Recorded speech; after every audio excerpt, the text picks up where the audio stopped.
di malam hari agar dia besok pagi diberikan nafas oleh Allah Subhanahu wa taala. Padundro na urang di dunia nyo yang mendoa wate malam ke singah bunga, ya Allah bejit lon deh lon kalan dia. Bejit lon dengar dia. Bejit lon pegah habar dia. Nyan bukti bahawa oronyo dan nyo jit deh tak kalan, deh tak dengar, jit tak pegah habar. Nyan mandum rasati kepada Allah Subhanahu wa taala hana payah kalake. Tak perlu kita minta. Nikmat itu kita dapatkan. Walaupun di balik itu ada ternyata doa-doa kita yang belum terkabulkan, namun perlu diketahui, ingatlah betapa banyak nikmat yang Allah berikan kepada kita tanpa perlu kita minta. Di antaranya yang lain adalah oksigen, bernafas, menghirup udara. Ya hana payah dalake oksigen yang dari semalam, dari kelam hana. Tapi baurojo Allah Ta'ala di secara gratis. Pajang dengan hana gratis, wate sakit, wate datang mengomong sakit. Nyan baru terasa nikmat oksigen yang payah tablo. Dengan harga, wallahu a'lam. Yang jelas, itu big pay untuk tablo oksigen.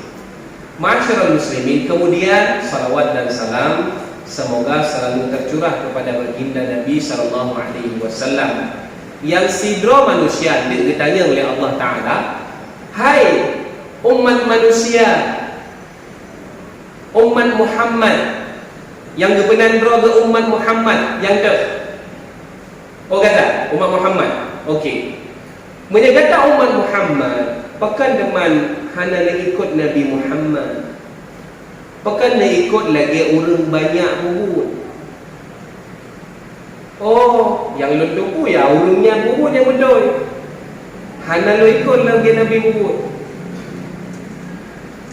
Kemudian ketika dia nanti ditanya oleh Allah Subhanahu wa taala, apakah engkau tidak mengikuti seruan Nabi Muhammad yang seorang itu saja? Kenapa engkau malah mengikuti seruan orang banyak? Beragama atas dasar karena banyak orang yang buat seperti itu, maka kami ikut-ikut saja. Tapi bukan karena atas dasar ini hadis dari Nabi yang sahih, yang benar. Adakah kita beragama seperti itu, berislam seperti itu, berislam bahwasanya karena saya buat ini, saya dengar hadisnya dari Nabi, saya belajar ini datangnya dari Nabi, bukan karena banyaknya orang yang mengerjakan. Pakan dia bubutnya, karena ramai orang bubutnya, tunggu maka jilun bubut.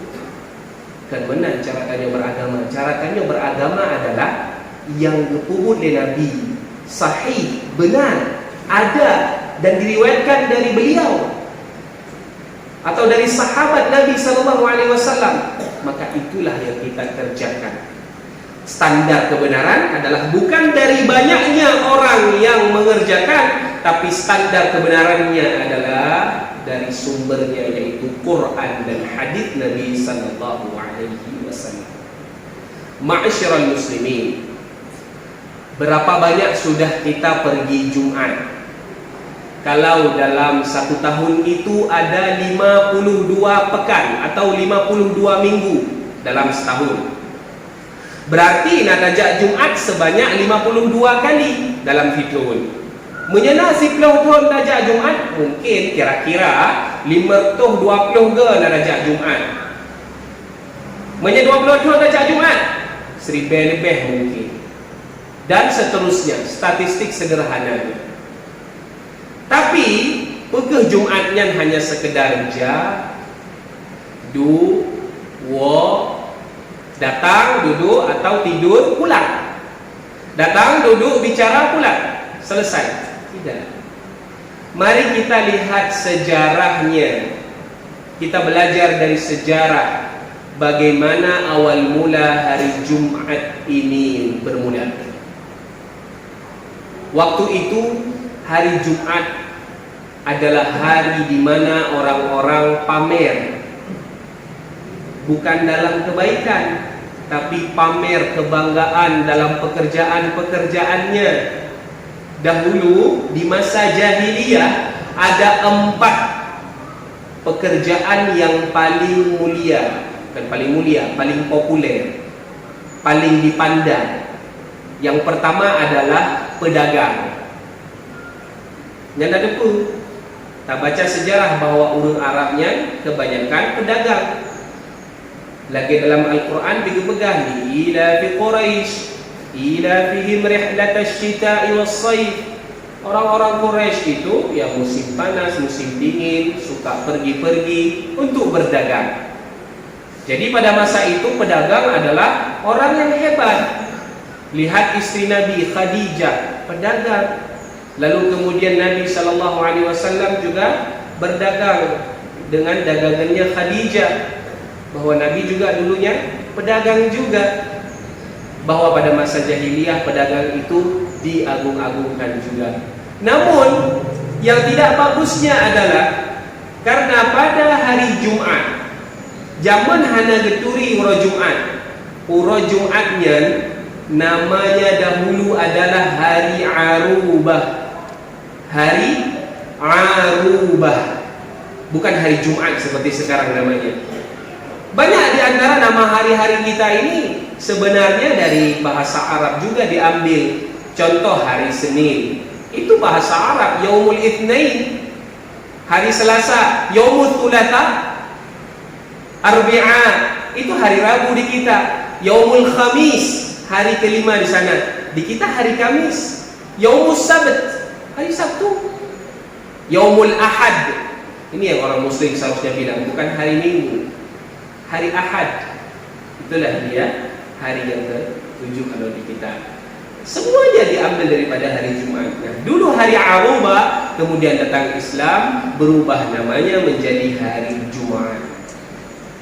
Nah, dahulu para pedagang itu setiap hari Jumat datang ke pasar-pasar memamerkan barang dagangannya. Ini barang dagangan saya selama seminggu. Siapa barang dagangannya yang paling banyak, itulah dia yang paling hebat. Itu profesi pertama, profesi pedagang yang paling diunggulkan pada masa itu, di masa jahiliyah. Kedua, ada profesi namanya penyair. Tukang membuat bait-bait syair, bait-bait seperti bait-bait puisi. Jadi mereka pekerjaannya adalah dari hari Sabtu sampai dengan hari Kamis. Mereka duduk di lembah-lembah, mencari tempat-tempat yang sepi. Buatlah bait-bait syair di sana. Dituliskan. Nanti di hari Jumat juga datang ke pasar mereka para penyair untuk menampilkan syair-syair yang telah mereka buat dalam masa 6 hari tersebut. Siapa bait syairnya yang paling bagus, nanti ditempel di dinding Ka'bah. Dahulu dinding Ka'bah itu dihiasi bukan dengan seperti sekarang dengan kain kiswah hitam yang bertuliskan kalimatullah. Dulu di sana ditempel syair-syair yang bermacam-macam. Itulah dia yang jawara-jawaranya ditempel di situ, di dinding-dinding Ka'bah. Sekarang sudah bersih, tidak ada lagi. Itu profesi yang kedua. Ada profesi yang ketiga, kahin, dukun. Oh, dukun dulu juga profesi yang paling diunggulkan, dibanggakan. Jadi, siapa yang bisa menebak satu perkara, menebak satu kejadian, meramal sesuatu hal, dialah yang hebat. Dan setiap hari Jumat atau hari Arubah, mereka akan dipamerkan, inilah dia dukun terbaik pekan ini, inilah dia dukun terhebat di pekan ini. Lalu ada satu lagi profesi, yaitu profesi sihir atau sahir, tukang sihir. Jadi siapa yang paling ampuh sihirnya menyakiti orang lain, ya, memisahkan orang lain, merusak orang lain, itulah dia tukang sihir yang paling baik di masa itu. Jadi orang-orang jahiliyah pada masa itu berfokus kepada 4 tadi, 4 profesi yang mereka unggulkan. Lalu mereka jadikan hari Arubah itu adalah hari pamer-pamer. Pamer dagangan, pamer syair, pamer kedukunannya, dan pamer kesihirannya. Kemudian datang agama Islam merubah itu semuanya. Yang dari awalnya adalah mengingat dunia, berbalik menjadi mengingat Allah Subhanahu wa ta'ala, sesuai dengan namanya Al-Jumu'ah, yaitu hari berkumpul. Yang namanya berkumpul, siapapun bisa berkumpul. Hewan juga berkumpul, manusia yang lain juga berkumpul. Orang-orang yang dimanapun bisa dikatakan berkumpul atas alasan dia duduk sama-sama berkumpul. Tapi orang Islam berkumpul itu bukan hanya sekedar kumpul. Yang bila dia berkumpul itu dia mengingat Allah, itu yang ada nilainya, yang ada plusnya, yang mengandung maknanya. Kan sekedar, makanya Jumat kan sekedar duk mentera. Tapi hino nasabah tujuan. Tujuannya apa? Penyatuan visi dan misi kita. Makanya di dalam salat Jumat itu tidak diperbolehkan berbicara. Bahkan mengingatkan orang lain untuk diam. Diam kamu, itu saja tidak boleh. Nyan mendang hanjit pengingat dok. Hai, anime, beriu. Hai, berapa? Nyan hanjubi. Kalau tidak, Jumatnya batal. Tidak terkira Jumatnya. Hanya gitu. Apa yang ada Jumat itu? Nyandung. Bakal. Karena Jumat ini begitu berarti. Kumpul pekanan, penyatuan visi dan misi, tujuan kita dalam beribadah, tujuan kita dalam sepekan berkumpul untuk benar-benar fokus kita ibadah kepada Allah. Sebagaimana dalam Al-Quran di surah Al-Jumu'ah Allah Ta'ala berfirman, Ya ayyuhalladzina amanu idza nudiya lis-salati min yaumil jum'ah fas'au ila dzikrillah. Wahai orang-orang yang beriman, jika engkau telah mendengar seruan panggilan untuk menegakkan salat Jumat, segera fas'au, berjalanlah engkau segera. Fas'au ila dzikrillah wa darul bai', tinggalkan jual beli. Maka kemudian orang-orang yang jual beli segera meninggalkan. Begitu mendengar panggilan untuk Jumat, mereka tidak lalai dengan pekerjaan-pekerjaan yang lainnya. Bahkan jual beli pun, sekalipun dia diperbolehkan, bisa menjadi haram, bisa menjadi terlarang. Maka inilah dia tujuan Jumat, penyampaian visi dan misi, tujuan agar mereka kembali kepada Allah, mengingat Allah. Dari hari Sabtu sampai dengan hari Kamis, apa yang sudah dia buat? Apa ibadah yang bertambah untuk dirinya? Apa di antara ayat-ayat Al-Quran yang telah dia baca? Apakah dia sudah memperbaiki bacaan Al-Qurannya? Pukul gedanyo na mendeng baca Al-Quran dengan bacaan Latin. A'udzubillahi minasyaitonir rajim dengan tulisan Indonesia dan bahasa Arab. Menyementeng na menang segera perbaiki. Oh malay lun ustaz belum belajar. Oh malay teman, itanya dah meruno yang betul malay. Tapi menyetap ubud yang bro hana malay kitanya. Justru yang malay kitanya menyetap ubud yang bro. Tak cemucu, tak korupsi, malay. Menyetap ubud yang god, tak malay. Kabut, tajak pengajian, tak meruno belum. Ada mengikrak pijil hana masalah. Untuk apa? Kebutuhan akhirat. Orang suka hitung-hitung kalau urusan agama. Menyundang bimbel bahasa Inggeris rumah, nah, ada motor ribe hijau hana masalah. Idanya mbak ibu bahasa Inggris, bu berapa sejam belajar bahasa Inggrisnya? 1 jam 100.000 pak. Oh boleh, silakan, nggak apa-apa ya. Datang setiap hari biar anak saya pandai bahasa Inggris. Tapi kalau guru ngajinya ditanya, Pak Ustadz, berapa belajar ngaji 1 jam? 100.000 misalkan. Mahal kali. Biasanya 50.000. Minta nego lagi. Berarti mana yang lebih diutamakan? Agama atau dunia? Untuk anaknya, untuk dirinya sendiri, untuk agamanya, untuk Allah, bukan untuk orang lain. Itu saja pun dia masih nego. Maka ini mana yang kita prioritaskan? Agamalah tentu yang harus kita prioritaskan. Yang harus menjadi kebutuhan primer kita adalah ilmu agama. Jadi kadang-kadang kita tidak usah nego-nego. Sudah. Kalau memang sudah segitu wajarnya sudah.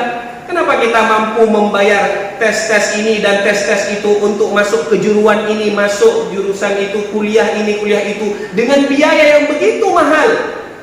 Tapi kalau urusan agama, aduh tunggu ya, kita nego dulu. Tikanan teh yang murah, nyan kacau. Masyarakat muslimin, ini juga sebuah renungan bagi kita juga. Kan kejamaah mendang bagi bantuan pribadi. Maka kemudian makna, kembali kepada makna Jumat. Jumat adalah memiliki makna 3 makna. Makna yang pertama tadi adalah berkumpulnya manusia, lalu kemudian di sana dia mendapatkan bimbingan, pembahasan tentang tujuan daripada hidup mereka, visi dibangun kembali, misi dibangkitkan kembali, agar mereka sadar bahwa tujuan daripada mereka hidup di dunia ini adalah kembalinya nanti mereka kepada Allah Subhanahu wa taala, dan segera untuk mempersiapkan diri dengan bekal yang banyak. Kalau kita tanya hari ini, siapa yang siap mati di 1 jam kemudian? Maka pasti jawabannya Han siap tuan mati. Karena apa kan? Karena bekal lom hasilnya. Maka sebelum maut menjemput, maka persiapkan bekal itu segera. Di hari Jumat yang mulia ini banyak sekali amalan-amalan yang bisa kita tambah yang berlipat ganda pahalanya. Bersalawat kepada Nabi SAW dan seterusnya. Kemudian makna Jumat yang kedua adalah ya at-ta'aruf. Selain daripada berkumpul, bukan hanya berkumpul saja orang Islam itu, tapi mereka ta'aruf, saling berkenalan. Zaman masa Nabi, Masjid Nabawinya hana luar, tapi sahabat menyesalat betul so salat yang belahwi, so salat yang belahuna, so didiket, so dikut. Semua mereka saling mengenal satu sama lain. Kalau belum kenal, nanti setelah Jumat berkenalan. Jadi Jumat itu menjadi bukan sekedar Jumat datang, tadi kita bilang duduk, tidur, pulang, sudah selesai. Tapi Jumat itu bisa menjadi ajang kita untuk berkenalan. Mungkin bisa jadi ada orang dari Lok Semawe datang ke sini salat ke Lendana. Ada orang dari Birung salat ke sini. Berkenalan kita, oh begini, apa maksud dan tujuan beliau? Dengan beragam maksud dan tujuan beliau datang ke sini. Dan itu bisa menjadi salah satu hubungan persaudaraan kita, ukhuwah kita sesama kaum muslimin. Kemudian yang ketiga, makna daripada Jumat selain kita berkenalan, makna yang ketiga adalah al-ihtimam, peduli dengan saudara kita, keadaannya, bagaimana dirinya, apa yang dia butuhkan. Bisa jadi kita salat di sini ada seorang dokter misalkan, dan dia dikenal oleh orang banyak, dia adalah dokter. Bisa jadi sang dokter sambil berbincang-bincang, kemudian dia memberikan nasihat kesehatan, atau dia memberikan resep-resep secara gratis bagi saudara-saudaranya sesama muslim mumpung lagi di masjid. Ditanya, dokter hari ini saya sakit ini, resepnya apa? Saya flu demam. Dituliskan resep secara gratis. Yang biasanya mungkin kalau dia datang ke apotek harus bayar. Tapi karena di sini ya dia ketemu, ditanya apa saja pun dia akan menerima. Inilah Jumat. Dan ini terjadi di masa sahabat Nabi. Ada seorang yang bernama Sulaik Al-Ghatafan masuk ke masjid Nabi, langsung duduk tidak salat. Nabi SAW tegur orang itu. Namanya Sulaik Al-Ghatafan. Jak tamam masjid, langsung duduk anda salat 2 rakaat. Nabi tegur dengan hadis, "Idza dakhala ahadakumul masjida fala yajlis hatta yusalli rak'atain." Tidaklah salah seorang di antara kalian masuk ke masjid melainkan dia salat dulu 2 rakaat. Sebelum itu baru sebelum dia mau duduk, misalkan setelah itu boleh dia duduk. Jangan dulu langsung duduk dulu baru kemudian dia mau yang lain-lain. hendaklah ketika dia masuk ke masjid, dia salat 2 rakaat. Inilah yang kita kenal dengan salat sunnah tahiyatul masjid. Nabi tegur orang itu, Nabi kasih peringatan, dan sahabat lain paham. Oh, ada orang baru ternyata. Karena sahabat lain sudah tahu, siapapun yang masuk ke masjid pasti salat dulu. Dan sahabat paham ini kode dari Nabi. Kode apa? Bahwa ada saudara kita yang baru masuk nih ke Madinah. Sepertinya beliau ini butuh sesuatu. Maka kemudian setelah salat, Sulaik itu didatangi oleh sahabat, ditanyakan, "Wahai Sulaik, apa yang kau butuhkan?" "Wahai fulan, puna perle. Puna ajak kelo. Pu perle kerja, pu perle nyo, perle bud dan segala macam. Silahkan tanya. Mungkin kamu wajib bantu." Inilah dia Jumat yang sebenarnya. Bukan hanya sekedar datang, tapi kemudian di dalam sana ada i'tiraf, at-ta'aruf, berkenalan. Kemudian al-ihtimam, peduli dengan keadaan saudara yang satu dengan yang lain. Sehingga Jumat itu menjadi solusi bagi umat ini. Bahwa Jumat ini menjadi tempat untuk kita mengadu. Apabila ada sesuatu hal yang ingin kita butuhkan, ada ahlinya di situ. Misalkan di sini ada Pak Camat, bisa kita adukan dan sesuatu hal kepada Pak Camat. Ada Pak Gesi, bisa adukan kepada Pak Gesi.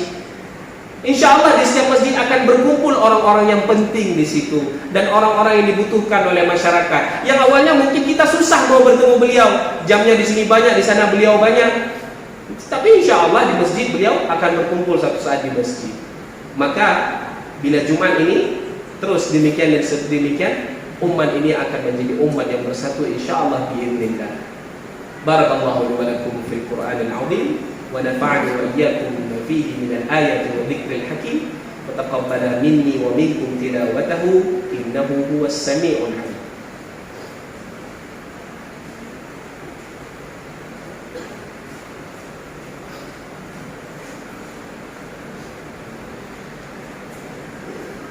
Alhamdulillahilladzi arsala rasulahu bil huda wa dinil haqq liyudhhirahu 'ala ad-din kullihi wa kafaa billahi shahida. Asyhadu an la ilaha illallah wahdahu la syarika lah wa asyhadu anna Muhammadan 'abduhu wa rasuluh.